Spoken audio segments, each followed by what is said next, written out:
independientemente de lo que hayan podido aprender, que siempre se aprende algo, lo más importante es que le haya entrado a todos y a cada uno de ustedes un deseo, no solamente por leer, que ya lo hacemos, ¿no?, cada día la Biblia, sino por estudiar la Biblia, ¿de acuerdo? No leerla así de una forma superficial y bueno, ya he leído un par de capítulos, digamos que ya he cumplido, sino que a partir de ahora, pues oye, puedas estudiar un pasaje bíblico con mucho más seriedad, con mucho más profundidad, un personaje, un tema o lo que sea, ¿no? Entonces ustedes tienen más o menos unas herramientas para a partir de ahora, cada vez que abran la Biblia, pues saber interpretar correctamente lo que estás leyendo. Y no, como dijimos al principio, con el famoso a mí me parece, yo creo, yo siento, sino que esas herramientas y esos elementos no son los correctos a la hora de estudiar con seriedad la Biblia, ¿no? A la hora de hacer una correcta interpretación de un texto bíblico, una exégesis correcta, lo importante es que tú lo hagas pues respetando una serie de normas, teniendo en cuenta de que en la Biblia, como hemos visto en estas últimas semanas, hay diferentes estilos. De hecho, me gustaría recomendarles un libro, por si estáis interesados en conocer más figuras de dicción de la Biblia. Este es el libro más completo que he encontrado, Es un libro que se titula Diccionario de figuras de dicción usadas en la Biblia, ¿vale? Es un libro donde aparecen prácticamente todas las figuras de dicción que hay en la Biblia. Algunas, no todas por supuesto, algunas de ellas las hemos estudiado, hemos dado alguna breve definición con algún ejemplo bíblico, pero hay muchísimas más, ¿de acuerdo? Así que si alguien está interesado en ese tema, te recomiendo este libro, que de todo lo que he visto es el más completito y el que mejor está, ¿de acuerdo? Figuras de dicción de la Biblia, ¿de acuerdo? Y otra cosa que ustedes se van a dar cuenta a partir de ahora es que vais a tener, tarde o temprano, que tener un buen diccionario bíblico. ¿Por qué? Porque hay muchísimas palabras, muchísimos términos que un diccionario normal y corriente no te da la definición exacta del término que estás estudiando. Yo después, si quieren, les puedo dar una pequeña listita de algunos diccionarios, incluso de algunos comentarios bíblicos, que son herramientas indispensables para poder estudiar con seriedad la Biblia. Un comentario, la misma palabra lo dice, no deja de ser un comentario, no es la Biblia, no es la palabra de Dios, pero a veces viene bien el escuchar lo que otros opinan, ¿verdad?, sobre ciertos y determinados pasajes bíblicos que te arrojan, que te proporcionan bastante luz para poder interpretar mejor la Biblia. Un buen diccionario es fundamental. Incluso hay unos diccionarios que te explican la raíz de la palabra en su idioma original, ¿vale? Porque a veces la palabra, bueno, esto no sé, cualquier palabra de la Biblia, cualquier término de la Biblia, podemos encontrar una definición así a grandes rasgos, pero cuando estudias el significado real, la procedencia, la raíz de la palabra, te das cuenta de que adquiere una riqueza realmente increíble, ¿no? Ahora, yo en esta tarde, en esta última clase, yo les voy a dar una lista de 7 palabras que los que estudian este tema lo llaman las 7 dispensaciones. Esto no es algo matemático, no es algo exacto, pero nos va a ayudar a la hora de meternos en distintas partes de la Biblia a saber cómo en ese momento Dios trataba con el hombre, cómo Dios trataba con la humanidad, cómo daba a conocer su voluntad, cómo la gente podía conocer a Dios en ese momento particular de la historia. Entonces les voy a dar los nombres de las famosas 7 dispensaciones, apúntenlos con unos versículos que les voy a dar a continuación, para que cuando lean la Biblia sepas ubicarte en qué momento de la historia te encuentras, ¿de acuerdo? La primera dispensación se llama la inocencia, ¿vale? La inocencia. Y va desde la creación de Adán y Eva hasta su expulsión, ¿vale? La inocencia, primera dispensación. Desde la creación hasta la expulsión del jardín del Edén. Ahora explicaremos un poquito. Apunten la siguiente cita, Génesis 1:26. Desde Génesis 1:26 hasta Génesis 3:24. Esos 3 capítulos de la Biblia son muy, muy importantes. ¿Por qué? Porque ahí encontramos no solamente la creación de los animales, las aves, los mamíferos, etcétera, sino la creación del hombre. Cómo Dios trataba con el hombre. No había pecado, no había desorden, sino que había una comunión directa del hombre con Dios y de Dios con el hombre. El hombre no tenía miedo de Dios, hablaba con total libertad, entendía el lenguaje de Dios, ¿verdad? Y era un tiempo, digamos, de inocencia. Lamentablemente es una etapa muy corta. ¿Por qué? Porque sabemos que el hombre fue expulsado del jardín del Edén por su pecado, por su rebelión contra Dios, y entraríamos en la segunda dispensación, que se llamaría la dispensación de la conciencia. Apunte. La primera era la inocencia, la segunda es la conciencia. Es decir, a partir de este momento ya el hombre no tiene línea directa con Dios. A partir de este momento ya Dios no va a hablar directamente con el hombre. Pero en la conciencia del hombre está grabada, por lo menos durante un tiempo, la voluntad de Dios. Sí, el hombre puede, como dice el apóstol Pablo en Romanos 1 y en Romanos capítulo 2, el hombre puede razonar, el hombre puede a través de su conciencia discernir entre el bien y el mal. Esa etapa va desde Génesis 3:24 hasta Génesis 7:23. Repito, desde Génesis 3:24 hasta Génesis 7:23. Sería ridículo decir que en este momento el elemento o el sistema que Dios utiliza para dar a conocer su voluntad a la raza humana es la conciencia. ¿Por qué? Porque la conciencia del hombre está tan deteriorada, tan cauterizada, como dice el apóstol Pablo en una de sus epístolas, que prácticamente muchos ya no tienen ni conciencia. Ven a lo malo como algo bueno y a lo bueno como algo malo. El mundo al revés, como dijo hace unos días una persona, ¿no? Por lo tanto, ya darse a conocer a través de la conciencia de los seres humanos, eso es algo muy, muy elástico. ¿Por qué? Porque la conciencia de un violador evidentemente no es la conciencia de una persona que tiene comunión con Dios y que ama a Dios. Por lo tanto, ya esa etapa de la historia ya no existe. No es que el hombre no tenga conciencia. Lo que pasa es que el hombre ha sido tan bombardeado, tan contaminado con todo tipo de filosofías, de religiones, de conceptos, que la conciencia del hombre está envenenada. Y no es la conciencia que tenía el hombre en un principio, sino que es completamente diferente. Pero hay que reconocer y partir de la base de que hubo un momento en el que el hombre, a través de la conciencia, podía llegar a conocer la verdad y a rechazar el mal. No se puede conocer por los resultados lo que está bien y lo que está mal. Sí, pero no es lo mismo la educación que ha recibido un salvaje en el Amazonas que una persona en Estados Unidos, que una persona en África, que una persona en Oriente Próximo.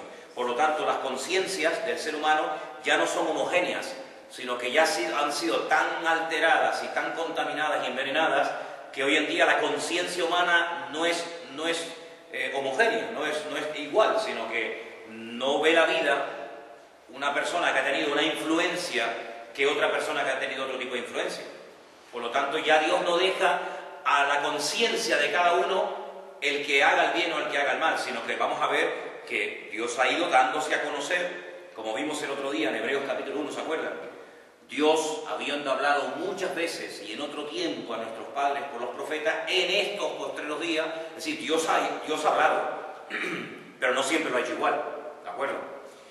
La tercera dispensación o etapa es lo que vamos a llamar el gobierno humano. El gobierno humano, que va desde el capítulo 8, versículo 20 de Génesis, aproximadamente, hasta el capítulo 11, incluyendo la famosa historia de la Torre de Babel. Repito, Génesis del 8 al 20, hasta el capítulo 11 aproximadamente, incluyendo la famosa historia de Babel. Es decir, Adán y Eva pierden esa comunión, esa línea directa que tenían con Dios. Entran en una etapa en la que ya no hay esa relación de intimidad, de santidad, de inocencia, sino más que nada ya por la conciencia y por algunos principios que Dios ha ido revelando. Esa etapa se culmina y comienza el gobierno humano, que fue un auténtico desastre. El hombre gobernándose a sí mismo. Eso es lo que significa el gobierno humano. El hombre gobernándose a sí mismo hasta llegar a un punto en el que dice, bueno, vamos a construir una enorme torre que nos permita llegar a la presencia de Dios y de alguna manera demostrarle que hemos sido capaces de llegar a su presencia por nuestros medios y no por los medios establecidos que Dios enseñó en el jardín del Edén cuando fueron expulsados los primeros hombres, ¿vale? Entonces, la etapa del gobierno humano terminó en una confusión de lenguas. Hasta este momento, hasta esta tercera dispensación, toda la raza humana hablaba el mismo idioma, todos. El idioma que hablaba Adán y Eva. Pero a partir de esta tercera dispensación, con la destrucción de la Torre de Babel y con la dispersión de la raza humana por todas las naciones de la tierra, el idioma ya cambia. Por lo tanto, se producen divisiones, se fragmenta la raza humana y a partir de ese momento se entra en una nueva etapa, que es una etapa muy interesante, que vamos a llamarla la promesa. Apunten, la promesa. Primera era la inocencia, segunda la conciencia, tercero el gobierno humano, cuarta, una etapa muy importante, es la promesa. Desde Génesis 12:1, que es el famoso llamamiento de Abraham, hasta el libro de Éxodo 19:8. Éxodo 19:8 aproximadamente.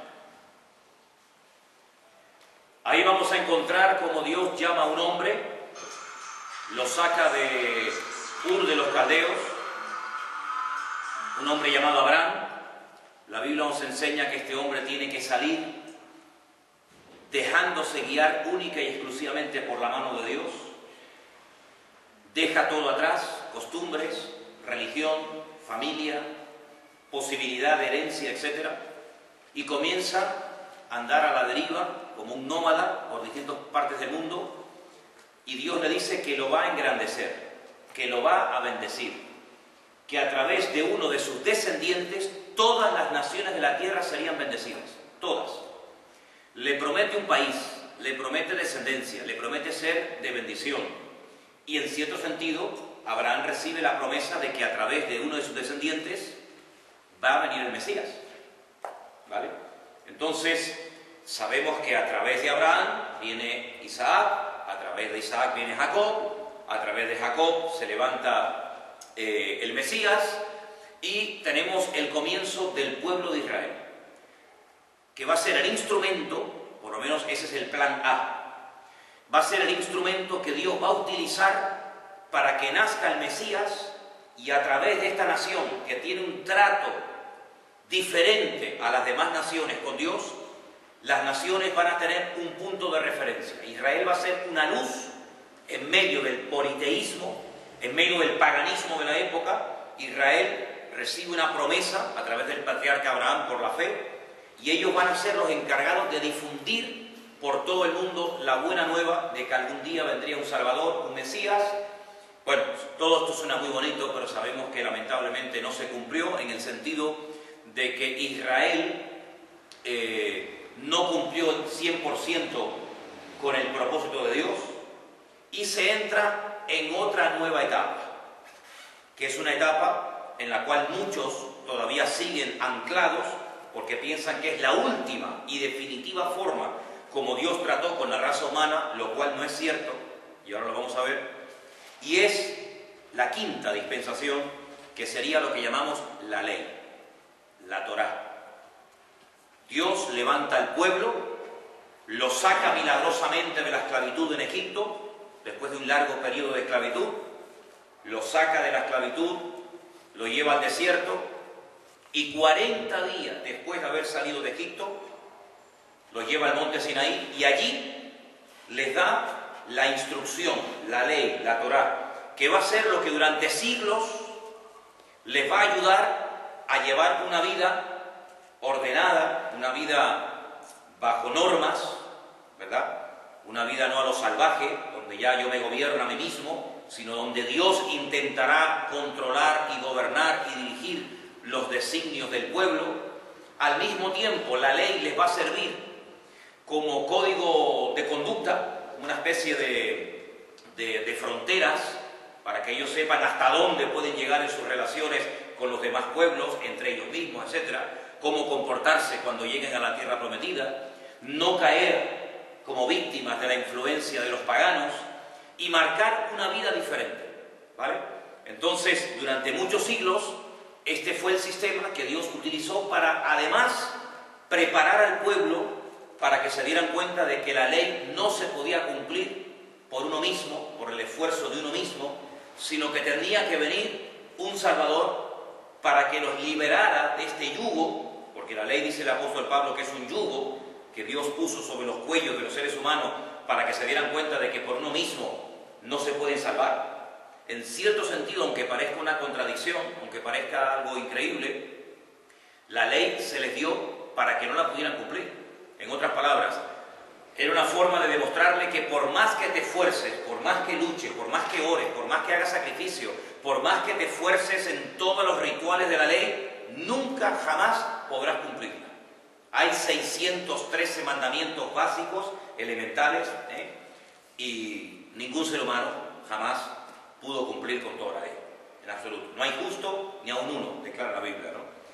Así que después de la ley, que va desde el Éxodo, más o menos capítulo 20, hasta los tiempos de Jesús, hasta los tiempos del Mesías, hasta los tiempos de Cristo, pues terminamos en el capítulo 27 del Evangelio según San Mateo, desde Éxodo 20 hasta Mateo 27, terminamos con esta etapa. Ahora bien, ahora vamos a hablar un poquito acerca de si está en vigencia la ley o no, pero vamos a leer algunos versículos muy interesantes, porque todavía el pueblo de Israel, o muchos del pueblo de Israel, creen que esta fue la última y definitiva forma como Dios se reveló a la raza humana, y no es verdad. Dios, después de la ley, siguió obrando, siguió hablando, siguió tratando, y vamos a apuntar 3 versículos. Quiero que los apunten. Romanos 3:21, por favor. Romanos 3:21. Romanos 8, 3 y 4. Y Filipenses 3:9. Repito. Romanos 3:21. Romanos 8, 3 y 4. Filipenses 3:9. Y entramos ya en la sexta etapa o dispensación o forma diferente como Dios trató a la raza humana, y es la etapa de la gracia.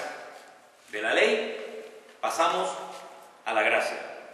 Romanos 3:21 dice lo siguiente: pero ahora, aparte de la ley, ahí se menciona, aparte de la ley, se ha manifestado la justicia de Dios,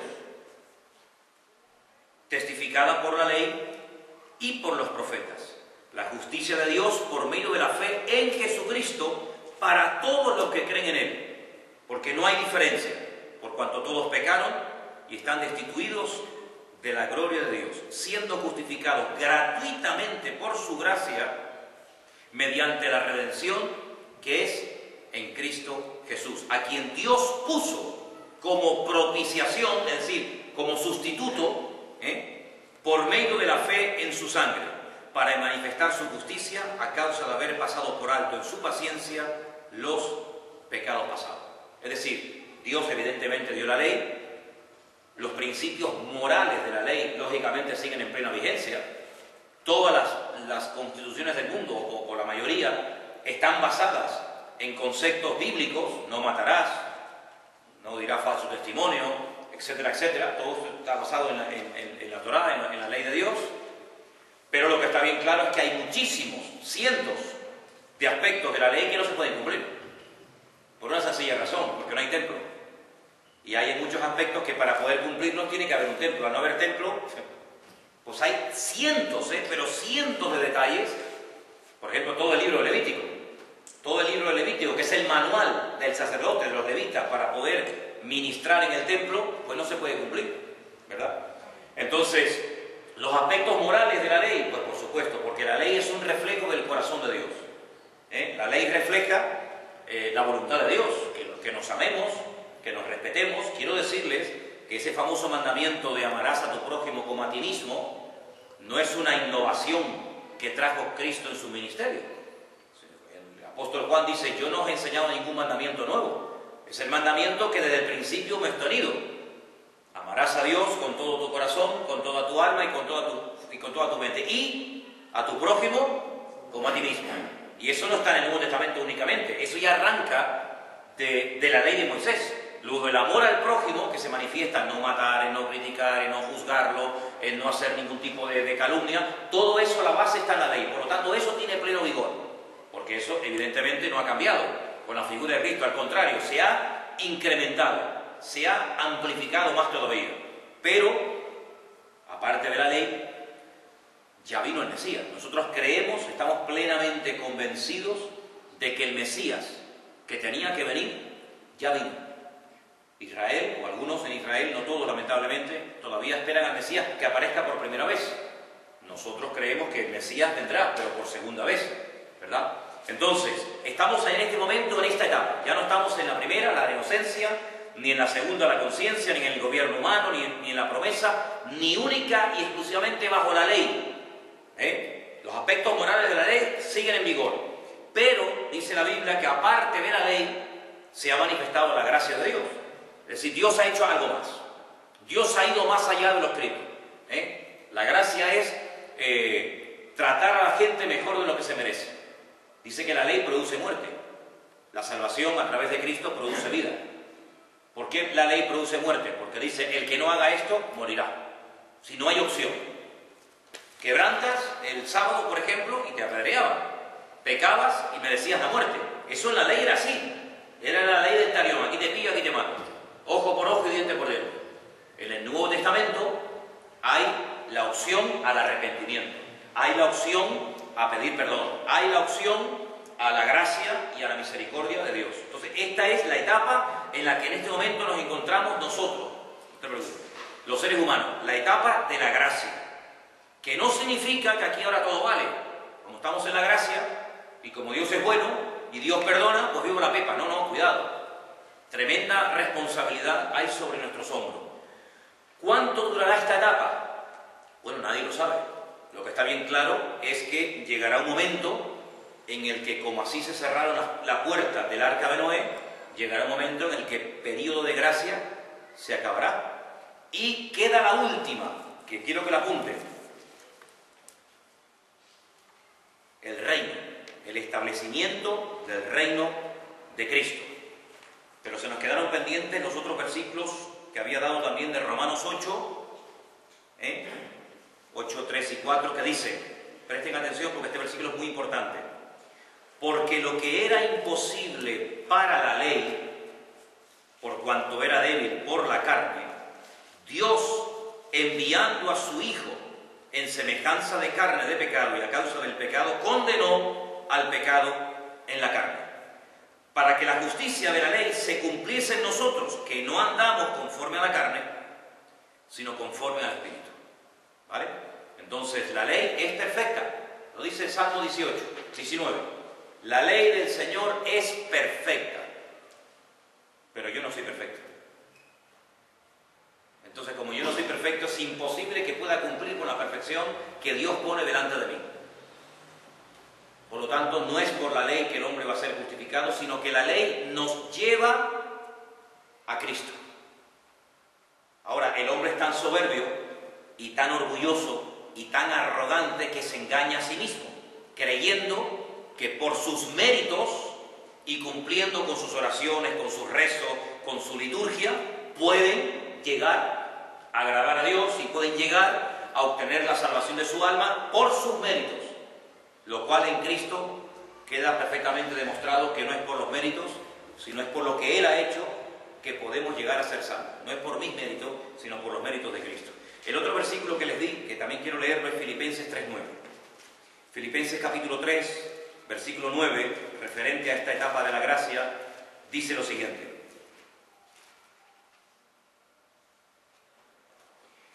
Y ser hallado en Él, no teniendo mi propia justicia. No teniendo mi propia justicia, que es por la ley. Claro, si yo hago 1000 cosas y me salen bien, puedo presumir de decir, oye, tengo mi propia justicia, yo he alcanzado méritos por vivir. Dice, pero Pablo dice, pero yo no quiero esa justicia, sino quiero la que es por la fe en Jesucristo, la justicia, la que es de Dios a través de la fe. ¿Te das cuenta? Entonces hay un personaje muy famoso y muy importante en la Biblia, del cual hemos hablado un poquito ahora, y es Abraham. Abraham fue justificado no por la ley, porque en su época no existía la ley, sino fue justificado por la fe. Dios le dio una promesa y él le creyó a Dios. Él le creyó, no dijo, pero hombre, ¿cómo va a ser esto si esto es imposible? No hay forma de que esto se cumpla. Dice que él le creyó a Dios y Dios lo justificó. Dice, ¿por las obras de la ley? Dice, no, sino por cómo lo justificó, por la fe. Entonces Pablo dice, vosotros sois hijos de Abraham. ¿Por qué? Porque si creéis en Dios y en lo que dice el Señor, exactamente igual que creyó Abraham en Dios en ese momento, no por los méritos, no por las obras de la ley, no por lo que podía haber hecho, sino por lo que creyó, dice, vosotros también sois hijos de Abraham, por la fe. Luego de Abraham no solamente viene el pueblo de Israel, y de Abraham no solamente viene parte de naciones árabes, que es a través de Ismael, sino que nosotros somos hijos de Abraham por la fe en aquella promesa que él recibió, en la cual creyó, y por lo tanto también Abraham en cierto sentido es el padre de todos los creyentes, de todos los que creemos en la promesa. ¿Y la promesa quién era? Pues Cristo. Cristo es la promesa hecha realidad, ¿no? Y la última etapa es el reino. Efesios 1:10. ¿Lo puede leer alguien, por favor? Este versículo tan interesante, Efesios 1:10. Y luego yo voy a leer, si lo queréis apuntar, que también es muy bueno, Lucas 1, del 31 al 33. Leamos primeramente Efesios 1:10, por favor. De reunir todas las cosas en Cristo, en la dispensación del cumplimiento de los tiempos, así las que están en los cielos como las que están en la tierra. Ok, entonces, el otro día cuando hablamos acerca de los tiempos, y se repartió ese material tan interesante acerca del tema del tiempo, ¿verdad? Pues vimos que el Génesis nos relata 7 días de creación, o 6 días de creación y uno que descansa. Bien, en cierto sentido, ahí nos está adelantando cómo el Señor iba a obrar a través de los tiempos, y vemos, por ejemplo, curiosamente, no solamente en el primer libro de la Biblia, cuando abrimos la primera página, 7 días, sino que prácticamente al final de la Biblia encontramos 7 iglesias, ¿verdad? Y vemos pues 7 etapas o 7 momentos diferentes en los que el Señor fue tratando a lo largo de la historia, en esta etapa de la gracia, a través de lo que llamamos o conocemos como la iglesia. Pero lo que está bien claro es que todo esto apunta en una misma dirección, al establecimiento del reino de Dios, ¿vale? Entonces, ahí en ese versículo de Efesios 1:10 nos habla que el objetivo del Padre es reunir todo en Cristo, de tal manera que todo, Adán, Moisés, Abraham, David, Salomón, todo apunta en una misma dirección, y es entronizar al Mesías, y él tendrá la oportunidad durante 1000 años, lo dice la Escritura en varios pasajes, de establecer su reino aquí en la tierra, desde la ciudad de Jerusalén. Y es interesante que ahora que se acercan estas fechas en las que de una forma especial se recuerda el nacimiento de Jesús, aunque ya todos sabemos que Jesús no nació en estas fechas y tal, pero bueno, quisiera leerles el mensaje que el arcángel Gabriel le da a María, que es muy interesante y que muchas veces lo leemos, repito, sobre todo en estas fechas, pero que no nos paramos a pensar la profundidad de este paquete profético que este ángel le está dando a esta mujer. En Lucas capítulo 1, a partir del versículo 26 yo voy a estar leyendo, y dice: al 6º mes, el ángel Gabriel fue enviado por Dios a una ciudad de Galilea llamada Nazaret, a una virgen, a una joven desposada con un varón que se llamaba José, de la casa de David, y el nombre de la virgen era María. Entrando el ángel en donde ella estaba, le dijo: salve, muy favorecida. Seguramente el ángel no le dijo esto, sino le dijo: Shalom Alejem, ¿no? Paz con vosotros, ¿no? El Señor es contigo, bendita tú entre las mujeres. Mas ella cuando le vio, fíjate qué curioso que Daniel vio a este ángel y cayó postrado al suelo. Se quedó sin fuerza, se cayó. María lo vio y ni se inmuta, ni se cae, ni nada, sino que se queda como diciendo, ¿y por qué me saluda así? Qué curioso, ¿no? Se turbó por sus palabras y pensaba, ¿qué salutación sería esta? Entonces el ángel le dijo, María, no temas, porque has hallado gracia, favor inmerecido. Eso es gracia, un favor inmerecido. No es porque te lo mereces, sino es porque has hallado gracia. Dios te viene a tratar mejor de lo que te merece, no solamente a ella, sino a todos nosotros, evidentemente. Y le dice, fijaros ahora, ir contando, si podéis, las profecías que le da este ángel a María. Primera, ahora concebirás en tu vientre y darás a luz a un hijo. Esto es una profecía. En ese momento ella no estaba embarazada, pero le está diciendo que se va a quedar embarazada de un hijo. La pregunta es, ¿esto se cumplió, sí o no? Literalmente. Perfecto. Segunda, llamará su nombre Jesús, o Salvador, ¿no? Yeshua. Cumplida. Este será grande. ¿Cumplida o no? Yo creo que no hubo nadie más grande que él. Perfecto. Ya van 3. Cuarta, será llamado Hijo del Altísimo. ¿Cumplida o no? Cumplida. La siguiente, el Señor Dios le dará el trono de David, su padre. Aquí menciona al Señor Dios y también menciona a David, su padre. Por eso Jesús cuando le decía a los fariseos, ¿pero el Mesías de quién es hijo? ¿De Dios o de David? Y decían, ¿cómo? Y lo dejaba así atontado, ¿no? El Señor Dios le dará el trono de David, su padre. ¿Cumplida o no cumplida? A ver, ¿quién dice que se cumplió? ¿Sí? ¿Alguien dice que no se cumplió? Los que dicen que se cumplió, ¿me podéis decir dónde tuvo Jesús un trono? ¿Desde qué trono gobernó en este tiempo que estuvo aquí en este mundo? No tuvo un trono, que yo sepa. Por lo tanto, esta no se ha cumplido. El Señor Dios le dará el trono de David, su padre. Es que David es antepasado del Señor Jesucristo, por la línea genealógica paterna y materna, procedente de la tribu de Judá.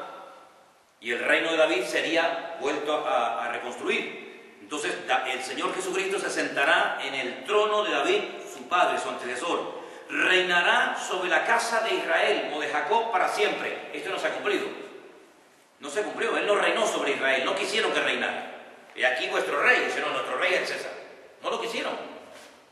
Y finalmente dice, y su reino no tendrá fin.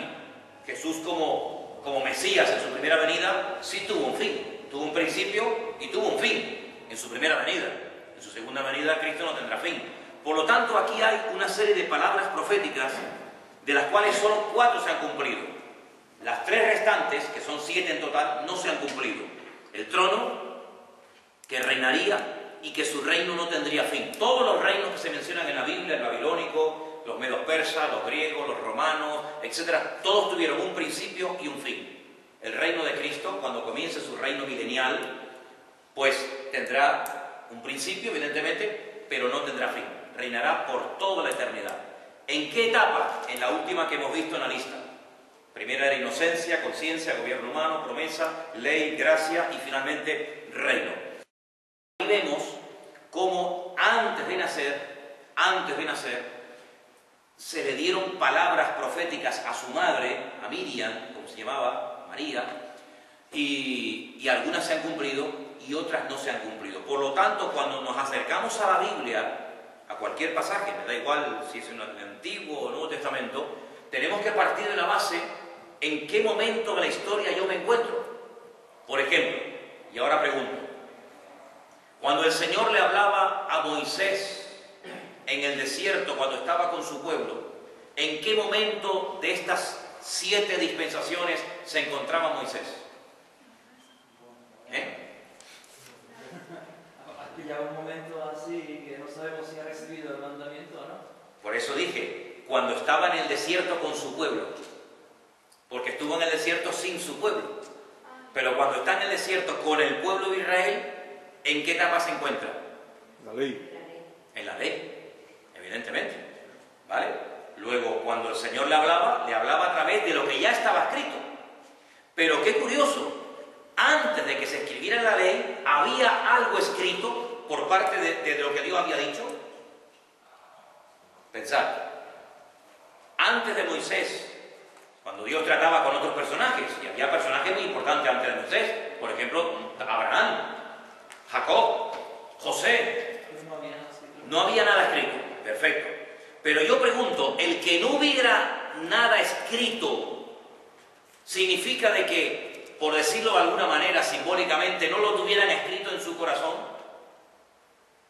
Por ejemplo, cuando José es tentado con la mujer de Potifar, él le dice a la mujer de Potifar, ¿cómo voy yo a hacer esto y pecar contra mi Dios? Pero ¿dónde está escrito eso? ¿Dónde está escrito? Aquí en mi corazón. Aquí en mi corazón está escrito. Luego José jamás en la vida leyó ni el Génesis, ni el Éxodo, ni el Deuteronomio, ni los Salmos, pero él sabía que había cosas que no se podían hacer. ¿Te parece? Luego él tenía una comunión con el Señor que no era necesario en ese momento en su vida tener la ley, pero él en su corazón sabía lo que estaba bien y lo que estaba mal. No se lo enseñaría a su pueblo de manera oral. Efectivamente, se lo enseñó su padre, y a su padre su abuelo, y así, claro. Por ejemplo, ¿cómo sabía Abraham que iba a venir un Mesías y que a través de uno de sus descendientes todas las naciones de la tierra serían benditas? Porque Dios se lo comunicó directamente. Y Abraham se lo comunicó efectivamente a su hijo Isaac. Y Isaac no se quedó ahí callado, sino que se lo transmitió a su hijo Jacob. Y vemos que José, cuando se revela a sus hermanos y les dice, oye, que yo soy José, dice, no tengáis miedo, porque para todo esto el Señor nos ha ido preparando, y él sabía perfectamente en qué momento de la historia encajaba su vida. ¿Vale? Por ejemplo, el rey David, cuando ya es rey en Jerusalén, ¿en qué etapa se encuentra? Está en el tiempo de la ley. Él sabía que tenía que venir un Mesías, ¿verdad? Pero él se deja llevar por la ley. ¿Por qué? Porque era lo que había en aquel momento. ¿De acuerdo? Entonces es muy importante saber que Dios no trataba igual con una persona bajo la ley que bajo la etapa del gobierno humano. O cuando la etapa, no sé, de la inocencia, con Adán y Eva en el jardín del Edén. O, aunque te voy a decir una cosa, en la etapa del jardín del Edén había dos mandamientos. ¿Cuáles eran los dos únicos mandamientos que recibió Adán y que tenía que cumplirlo? Aunque no estuvieran escritos, pero recibió dos mandamientos. No comer de ese árbol, porque las consecuencias son estas, estas y estas. Bien, ¿y el segundo mandamiento? No, justamente. No, ella dijo, amarás al Señor tu Dios. Pero ese mandamiento viene con la ley. ¿Qué otro mandamiento? Claro, santificarás el día de reposo. Luego, el Shabbat, o el día de reposo, no entró con la ley de Moisés, sino que Adán tenía la orden de Dios de que el séptimo día tenía que reposar y recordar que su Creador, que su Dios, había creado el cielo, la tierra, el universo, y que Él, en honor y por creer y someterse a ese Dios, tenía que demostrarlo como quedándose quieto, no haciendo nada, sino meditando en la obra creadora de Dios. Dos únicos mandamientos. ¿Y de multiplicarse? Bueno, también. Sí, efectivamente. Sí, es verdad. Dime, Nieves. Me parece que ese mandamiento, pues, era lógico. Por favor. Que era Dime, Nieves. el mandamiento ese. ¿Cuál? Lo que le mandó en el jardín del Edén, ¿no? Sí, lo que pasa es que los hijos no nacieron en el jardín del Edén. Los hijos nacieron fuera del jardín del Edén. Pero el mandamiento lo recibió antes de ser expulsado, evidentemente. ¿Vale?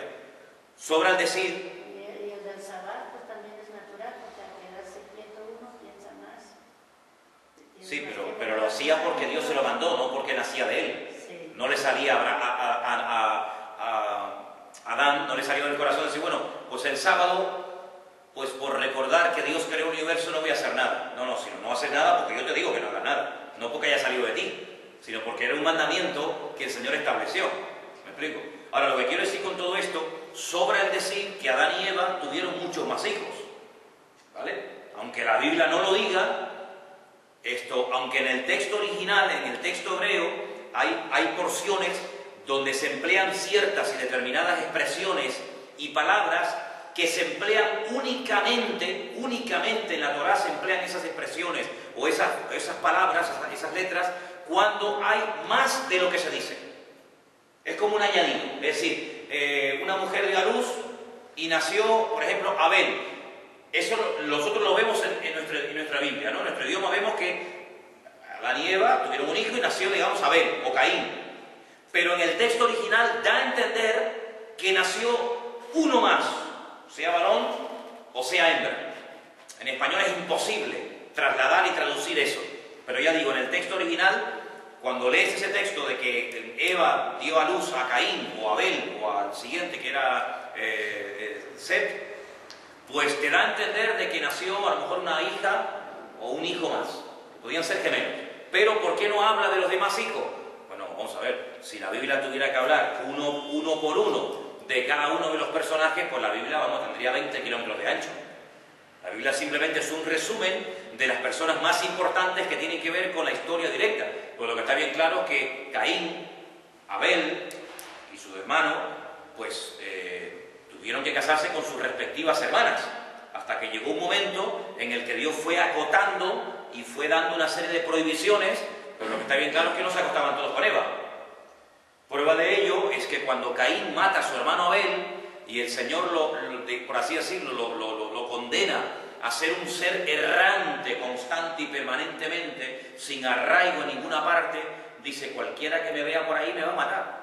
Y por eso dice la Biblia que el Señor le puso una especie de marca, que nadie puede decirte exactamente en qué consistía, aunque hay opiniones, ¿verdad? Simplemente eso, opiniones. Dice, pero cualquiera que me vea me puede matar. ¿Pero quién te va a matar? Si teóricamente, según el texto bíblico, está tu padre, tu madre, tú y a tu hermano te lo acabas de cargar. ¿Quién te va a ver? Pero lo que nosotros leemos en la Biblia en 5 minutos, en 10 minutos o en media hora, pudo haber pasado en mucho tiempo y durante ese tiempo se reproducían, ¿verdad? Y el que no lo diga la Biblia no significa de que no hubiera más seres humanos, ¿de acuerdo? Muy bien, hasta aquí estas 7 dispensaciones que la habéis anotado. ¿Alguna pregunta sobre alguna de ellas? ¿Lo tenéis claro? ¿Sí? Muy bien. La semana pasada, cuando dimos algunos textos bíblicos para que ustedes los compartieran, ¿alguien quedó que no compartió su texto? ¿Alguien recibió algún versículo bíblico que no le dio tiempo de poder compartirlo en la clase? ¿Todos lo compartisteis? Sí, muy bien. Bueno, pues entonces, para ir resumiendo, la hermenéutica, hermanos... Sí. Lo del reino que decía, mi reino no es de este mundo. Claro, Jesús no viene en ese momento a reinar, Jesús viene como cordero a morir, a sufrir. Pilato lo está desafiando, diciéndole, oye, que yo soy la autoridad, sabes que yo tengo poder para soltarte o para condenarte. Y ahí entra, digamos, una conversación en cuanto al concepto de autoridad. Y ahí es donde el Señor dice, mira, ¿Es el reino de este mundo o del otro? el que no sea de este mundo no significa que no tenga un reino, porque en el famoso Padre Nuestro dice, yo les digo que ustedes tienen que orar y que venga tu reino. La primera enseñanza o la primera predicación, por decirlo de alguna manera, de Cristo cuando empieza su ministerio es arrepentíos y convertíos, porque el reino de los cielos se ha acercado a vosotros. No lo vengo a instaurar en esta venida, pero sí vengo a acercaros al reino de Dios. Y todas las parábolas, la inmensa mayoría de las parábolas, dice que son las parábolas del reino de Dios. El reino de los cielos es semejante a, ¿verdad? La última pregunta que le hacen al Señor antes de la ascensión, en Hechos capítulo 1, es, Señor, ¿restaurarás el reino?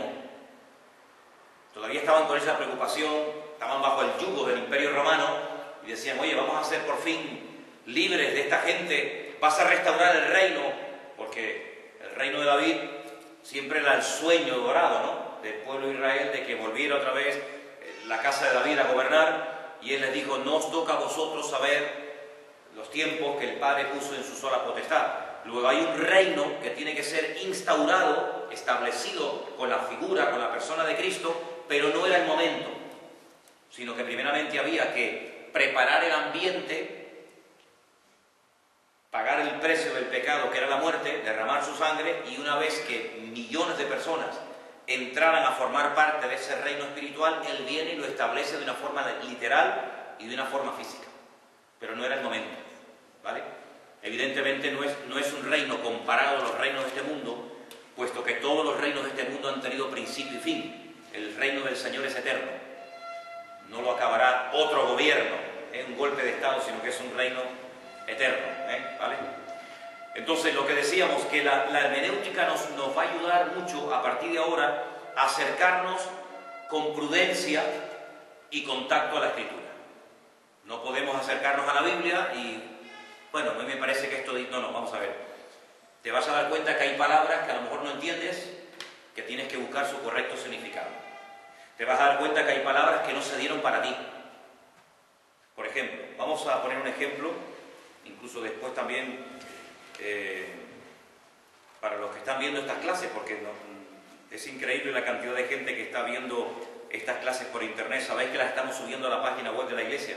En la página web de la iglesia, arriba hay una etiquetita, no sé cómo se llama, donde pone estudios bíblicos, y ahí aparecen las clases de hermenéutica y se pueden ver, y creo que es bueno a veces repasar, ¿no? En Ezequiel, el profeta Ezequiel, pues él habla en el capítulo 37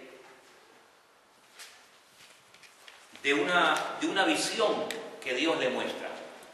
Claro, tú puedes interpretar la Biblia desde un punto de vista tremendamente personal, y bueno, y yo creo que me parece y tal, pero el mismo capítulo, si te das cuenta, después te dice a quién se refieren estos huesos secos. Vamos a leer a partir del versículo 1, ¿os parece?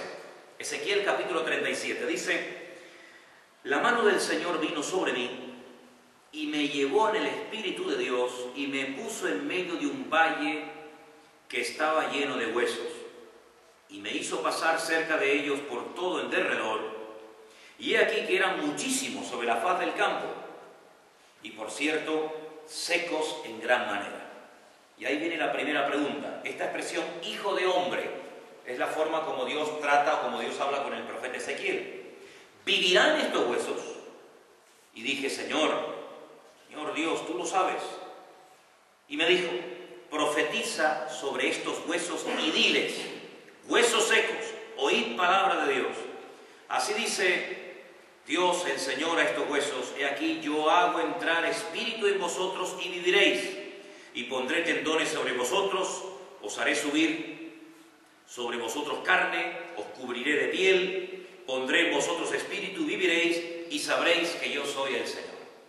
Vale, ahora si tú no sigues leyendo el resto del capítulo, tú puedes decir que bueno, que ahí te ves tú. Tú eras un hueso seco antes de conocer al Señor, y bueno, y hasta que conociste al Señor, el Señor te transformó, el Señor te renovó, te llenó con su Espíritu Santo, etcétera, etcétera, etcétera. Y está aparentemente muy bien. Pero si seguimos leyendo, nos vamos a dar cuenta de que el mismo pasaje nos dice por qué esta visión y a quién representa o tipifica. Versículo 11, por favor, ¿alguien lo puede leer? Me dijo luego: hijo de hombre, todos estos huesos son la casa de Israel. He aquí, ellos dicen: nuestros huesos se secaron y pereció nuestra esperanza y somos del todo destruidos. ¿Quiénes son estos huesos secos? Pueblo de Israel. Entonces, si tú te paras y no lees hasta el final, tú te largas ahí una hora predicando que los huesos secos éramos nosotros, que como éramos inconversos, que como estábamos en el mundo, que como no conocíamos al Señor, pues bueno, estábamos muertos y no sé qué y no sé cuánto, hasta que un día vino Cristo y tuvimos un encuentro con Él y nacimos de nuevo, y todo el mundo muy contento y todo el mundo gloria a Dios, aleluya. Pero una correcta exégesis, es decir, si queremos ceñirnos a la realidad del capítulo, tenemos que leer hasta el final Y como dijimos que una de las reglas de oro de la hermenéutica es no sacar textos del contexto para formar pretextos, si yo digo que los huesos secos somos nosotros antes de conocer al Señor, que estábamos como huesos secos muertos, pues estoy sacando del contexto lo que a mí me interesa. Pero sin embargo, cuando llegamos al versículo 11 te dice que vosotros, la casa de Israel, son los huesos secos de este capítulo. Y el 12 dice, por tanto diles, así ha dicho Dios el Señor, he aquí yo abro vuestros sepulcros, pueblo mío, y os hago subir de vuestras sepulturas y os traeré a la tierra de Israel. Entonces, cuando una persona va a interpretar un pasaje bíblico, lo mejor que puedes hacer antes de interpretarlo incorrectamente es leerlo desde el principio hasta el final, para que no le estés dando una aplicación incorrecta, para que no estés diciendo lo que no es, aunque suene muy bonito y aunque te den un aplauso y la gente se vuelva loca diciendo que has predicado de maravilla y ha sido algo. Pero la realidad es que tú tienes que interpretar el texto según lo que dice. Y después, si quieres, puedes decir, hermano, pero aparte de esto, aparte de lo que significa literalmente, pues hombre, en cierto sentido, nosotros podemos decir que también estábamos secos y muertos antes de conocer al Señor. Pero primero, dejar bien claro que este pasaje no va dirigido a la iglesia, sino al pueblo de Israel. Ni más ni menos. Pero ¿cuántas veces has hecho? ¿Cuántas veces? Si vamos a Apocalipsis capítulo 3, versículo 20, y con este versículo terminamos, os vais a dar cuenta, otro famoso versículo, que se saca del contexto, totalmente del contexto. ¿Qué es el contexto? Lo que está antes y después del versículo, lo que envuelve el pasaje bíblico. Apocalipsis capítulo 3, Michael, encima del versículo 14, aunque esto no está literalmente puesto en la Biblia, pero nos ayuda a nosotros, ¿qué pone arriba del versículo 14? El mensajito ese que pone ahí. El mensaje a la Odisea. El mensaje a la Odisea. ¿Quién era la Odisea? Pues una iglesia local que estaba en la ciudad de la Odisea. Hay que partir de esa base. Y empezamos a leer. Versículo 14. Escríbele al ángel de la iglesia en la Odisea. He aquí el amén, el testigo fiel y verdadero, el principio de la creación de Dios dice esto. Yo conozco tus obras, que no eres ni frío ni caliente, ojalá fuese frío o caliente, pero por cuanto eres tibio y no frío ni caliente, te vomitaré de mi boca. Le sigue hablando a la iglesia de la Odisea, no te olvides. Sigo. Versículo 17. Porque tú dices, yo soy rico, me he enriquecido, de ninguna cosa tengo necesidad, y no sabes que tú eres un desventurado, miserable, pobre, ciego y desnudo. Por tanto, yo te aconsejo que de mí compres oro refinado en fuego para que seas rico, vestiduras blancas para vestirte, que no se descubra la vergüenza de tu desnudez, unge tus ojos con colirio para que veas. Evidentemente está utilizando un lenguaje simbólico, así de claro. No nos vamos a vestir ahora todos de blanco y nos vamos a comprar colirio aquí en la farmacia más próxima, sino que todo esto tiene una aplicación espiritual. Yo reprendo y castigo a todos los que amo, sé pues celoso y arrepiéntete. Y ahora viene el famoso versículo tantas veces mencionado. He aquí, yo estoy a la puerta y llamo. Si alguno oye mi voz y abre la puerta, entraré a él, cenaré con él y él conmigo. ¿A quién le dice el Señor estas palabras? A la iglesia de la Odisea. Bien. Luego la iglesia de la Odisea eran creyentes, porque si son una iglesia, son creyentes. ¿Significa esto que literalmente, el Señor estaba fuera de la iglesia tocando la puerta? Pues no.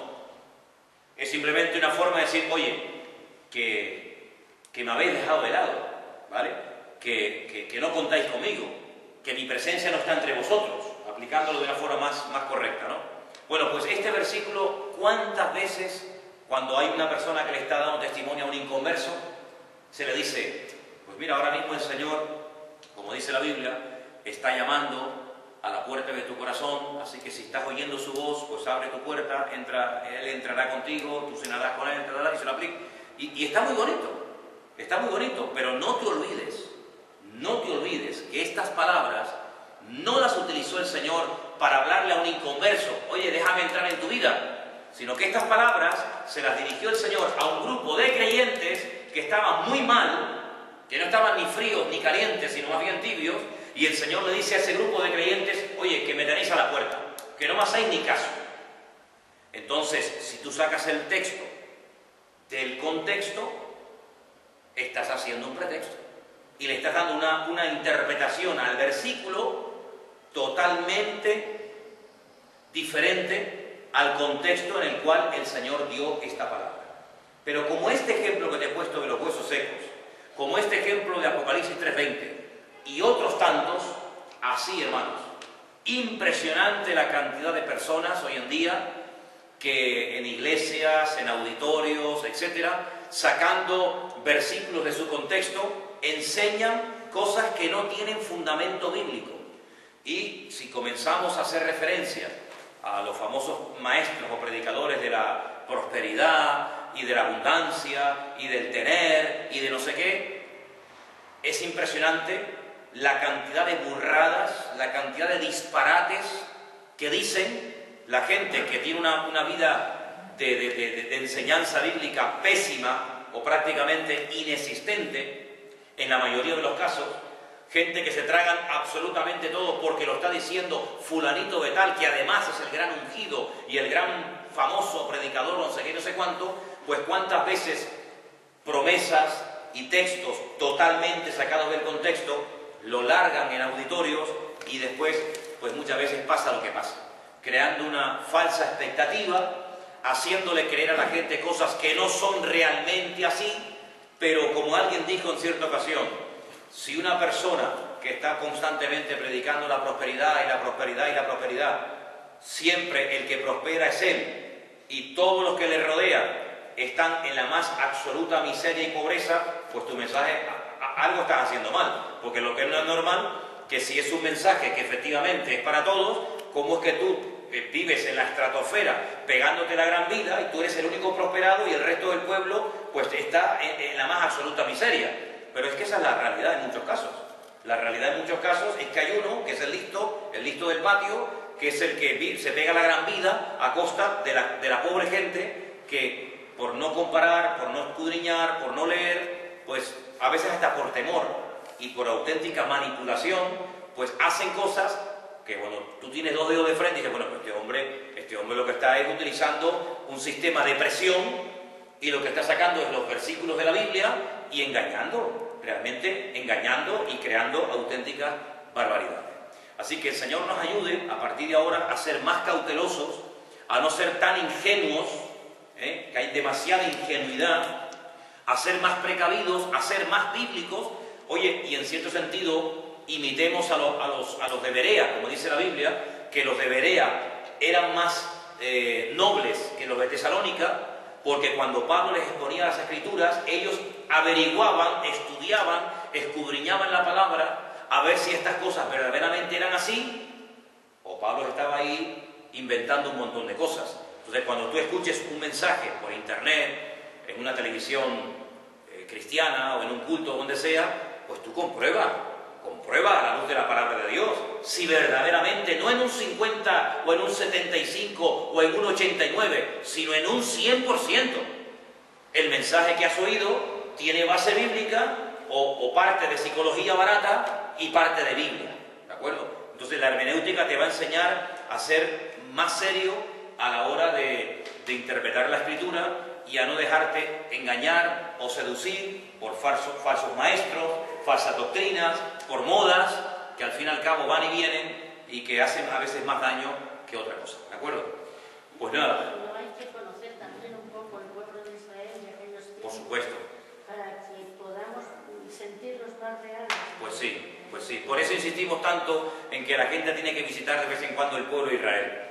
¿Para qué? Para que vean allí que hay muchas barbaridades que se han dicho o se creen sobre ese pueblo, sobre esa cultura, sobre esa gente, que no son realmente así. Y que en muchos aspectos nos dan ejemplo. Así de claro. Porque hay mucha gente que la única fuente de información que tienen es la televisión, la radio y la prensa. Y repiten como los loros lo que oyen o lo que alguien les ha dicho, pero no se han tomado tiempo en comprobar si verdaderamente Eso es así. Por ejemplo, en muchos libros o en guías de estas de turismo de Israel, una de las cosas que aparece muchas veces es, si alguien te pregunta, oye, ¿es seguro ir a Israel? Esa es la señal de que esa persona nunca ha estado en Israel. Porque si hubiera ido a Israel, nunca te hubiera preguntado eso. Pero claro, ¿cuál es el concepto que, por ejemplo, en España la gente tiene sobre Israel? Que ahí sí está todo el mundo matando. Que ahí hay todo el día un montón de atentados y cabezas rolando por aquí, muertos por allá, y luego llegas allí y tú dices, pero si en España hay más policía a veces que aquí. Y a veces aquí hay más muertes todos los días que por ejemplo, en este país, como Israel. Pero las noticias que nos llegan son muchísimas veces noticias manipuladas, sacadas totalmente del contexto. Es como cuando, por ejemplo, me preguntaban a mí cuando iba por ahí que cómo era posible que yo pudiera vivir en el País Vasco, con la cantidad de muertes, y yo viví años en el País Vasco, o mucho tiempo en el País Vasco, y yo nunca vi un atentado de la ETA. Pero sin embargo, si te están todo el día bombardeando con atentados y atentados y atentados, pues la gente se piensa que bueno, que aquí en España cuando estaba la ETA estábamos todo el día salpicados de sangre y no podíamos salir a la calle, lo cual era falso. Es verdad que había atentados, hombre, pero eran en sitios muy puntuales, no eran todo el territorio nacional, ¿vale? Aquí, por ejemplo, este año me parece que ya van 40 o 50 mujeres que han matado. 49 mujeres que ya han matado. Bueno, pues en Israel yo te puedo asegurar que en lo que va de año probablemente no haya matado a ningún marido a su mujer. Y tú dices, ¿pero cómo es posible eso? Bueno, pues esa es la cruel realidad. Entonces es muy importante conocer las cosas de primera mano. Es que aquí no se explica casi nada de Israel, porque No. casi siempre estamos viendo noticias sobre el otro lado. Los pobrecitos palestinos, claro. Entonces hay que ver Claro. las dos partes para poder comprender Efectivamente. la noticia. Es que las monedas tienen dos caras, ¿eh? Tienen dos caras. Y si siempre me están mostrando una cara, pues oye, generalmente en psicología pastoral, que es otra asignatura también que se da en la escuela bíblica, se dice que cuando viene una mujer o un hombre a hablarte de su problema matrimonial, preste mucha atención, incluso hagas una especie de marquita en un papel a la cantidad de veces que menciona la palabra siempre y nunca. Es que ella siempre, es que nunca, y es que siempre, porque generalmente no es ni siempre ni nunca. Pero después cuando viene ella o cuando viene él, resulta que te cuenta la película completamente diferente. Pero claro, si solamente oyes una parte, pues te dejas influenciar. Por eso es muy importante que el creyente maduro, la persona espiritual, pues se indague y diga, oye, mira, yo quiero ver si verdaderamente eso es así o no es así. Y no hay nadie que haya ido a Israel que haya venido con el mismo concepto equivocado y distorsionado con el que fue. La mayoría de la gente viene diciendo, madre mía, no tiene nada que ver lo que he visto, ¿verdad?, con lo que me habían contado o con lo que yo creía que era aquello. ¿De acuerdo? Hermanos, que el Señor les bendiga. Gracias por haber sido fieles hasta aquí, hasta el día de hoy. Que el Señor les guarde, y a todos los que tengan la oportunidad de repasar estas clases por internet, que lo hagan. Y bueno, pues nada, que el Señor nos ayude a partir de ahora a ser más bíblicos, a ser más serios a la hora de interpretar la palabra. Y a todos que el Señor les bendiga muy ricamente.